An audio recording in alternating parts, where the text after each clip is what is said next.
Olá, família, tudo bem? Que bom que você acessou o nosso canal. Vamos a mais um vídeo de orientação aos pais?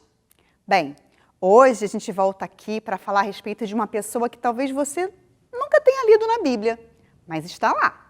O nome dele é Jabes. E a Bíblia fala sobre ele lá no livro de 1 Crônicas, capítulo 4, do versículo 9 ao 10. Apenas 2 versículos. Talvez seja a menor biografia que a Bíblia relata ou comenta, mas a gente crê, não é verdade, que toda a palavra de Deus, toda a Bíblia, ela foi inspirada por Deus e útil para o nosso ensino. Então, mesmo esses 2 versículos, uma passagem curta sobre a vida de Jabes, ela não está ali por acaso, é para que a gente aprenda algo com a vida dele. Bem, vamos falar um pouquinho sobre ele. Ele era da tribo de Judá e ele tinha esse nome, Jabes, que significava dor, sofrimento. E a Bíblia diz que a mãe dele deu esse nome a ele devido ao tamanho sofrimento que ela teve para que ele nascesse. Não temos muitos detalhes a respeito desse sofrimento, mas a gente imagina que não deve ter sido algo muito fácil para ela batizar, dar esse nome ao filho que significa algo tão ruim, não é verdade?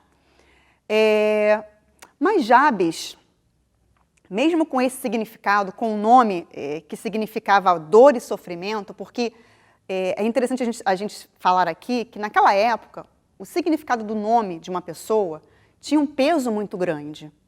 Ele poderia passar o resto da sua vida estereotipado por causa desse nome, carregando um peso. O próprio sofrimento, ele poderia sofrer preconceito por causa do nome, enfim, uma série de coisas ruins que poderiam vir a começar pelo nome dele. Mas Jabes começou a sua história assim, com dor e sofrimento. Mas ele não terminou assim. Por quê? Porque Jabes conhecia Deus. Jabes, ele orava constantemente a respeito de tudo. E a Bíblia fala, ao final do versículo 10, que Deus atendeu a todas as orações de Jabes. Sabe? Ele orava para que Deus o abençoasse, para que Deus alargasse as suas fronteiras, ou seja, desse a ele visão maior sobre aquilo que ele poderia alcançar, não humanamente falando. Sempre pedia para que a mão de Deus estivesse sobre ele, o protegendo, cuidando, enfim. Jabes falava com Deus a respeito de tudo. A Bíblia não fala que ele ficava murmurando por ter esse nome, mas que ele orava. E ele teve todas as suas petições atendidas. Isso não é maravilhoso? Então, assim como aconteceu com Jabes, nós também podemos viver isso. Mas o que a professora Ana Paula, isso tem a ver com a nossa família? Já que aqui o vídeo é de orientação aos pais. Bem, como eu falei, Jabes tinha tudo para ter uma vida de derrotas, de fracassos. Mas porque ele decidiu confiar e crer em Deus, a Bíblia diz que ele foi o mais respeitado da sua família. Para você ver a que ponto ele chegou, Deus o glorificou de tal maneira que ele era assim, muito ilustre para a sua família. Então, pai, mãe, eu não sei como começou a sua história de vida, ou como está a sua vida agora, a sua família, os seus filhos. Não sei. Talvez não começou da melhor maneira que deveria ter começado, pelo menos aos seus olhos. Ou talvez começou muito bem, mas nesse momento parece que tudo está virando do avesso, ou parece que o barco está afundando.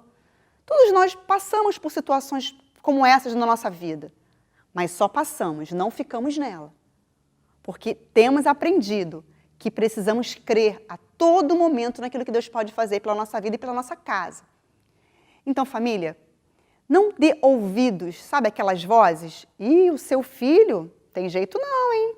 Ih, você perdeu o emprego, seu marido está sem trabalho, e a sua casa desse jeito, isso aí é mal de família, isso aí não vai ter jeito não. Sabe aquela voz que vem entrando assim, e vai nos contaminando? Família, não permita que as circunstâncias ditem a sua vida ou quem você é. Jabes não permitiu isso, que o nome dele ditasse quem ele seria no futuro. Assim também nós. Fique com o que Deus tem a dizer sobre a sua casa, sobre os seus filhos. Sabe, um exemplo bem pequeno aqui que eu vou trazer para vocês. Eu me lembro que quando eu estava grávida dos meus filhos, eu engravidei de gêmeos. E eu passei quase toda a minha gestação muito preocupada. O que seria de mim ou dos meus filhos quando eles nascessem? Como é que eu cuidaria deles? Sabe por quê? Eu ouvia. Ih, mãe de gêmeos? Ih, não vai ter mais vida não, acabou. E como é que você vai fazer? Como é que você vai cuidar? Hein? Tá maluca? Deus me livre eu ter gêmeos. Sabe, essas coisas. E aquilo foi minando a minha fé. E ao invés de eu curtir a minha gestação, aquilo ia entrando dentro de mim, me fazendo ficar triste, muito preocupada. Até que um dia o Espírito Santo, falou, não, vamos parar por aí, chega. Você tem promessas a seu respeito e a respeito dos seus filhos que irão nascer. E a partir daquele momento, tudo mudou na minha vida. Porque eu passei a confiar plenamente naquele que fez a promessa, porque ele é fiel. Talvez o seu exemplo não seja esse que eu dei aqui, eu só dei apenas uma ilustração do que aconteceu comigo. Não sei o que posso estar vendo dentro da sua casa, mas Deus sabe de todas as coisas e Ele responde às nossas orações. Então, família, continue crendo. Sabe, quando você ministrar para o seu filho, escolha uma palavra, abre a Bíblia, e quando você falar para ele de Jesus, falar para ele sobre fé, sobre oração, pegue essa palavra para você também. Eu faço isso constantemente até hoje. Às vezes, essa palavra que você está ensinando para o seu filho vai alimentar você, que precisa dessa palavra para poder ser forte na adversidade. E ainda vai ensinar o seu filho o caminho da verdade. E ele vai crescer sabendo que tem um Deus que cuida dele durante toda a sua vida e vai cuidar até o final. Eu tenho certeza que isso aconteceu com Jabes também. Ele, desde pequeno, foi ensinado a respeito das leis, da palavra de Deus, e por isso ele cresceu confiando e crendo no Criador. Então, família, crê somente, sabe?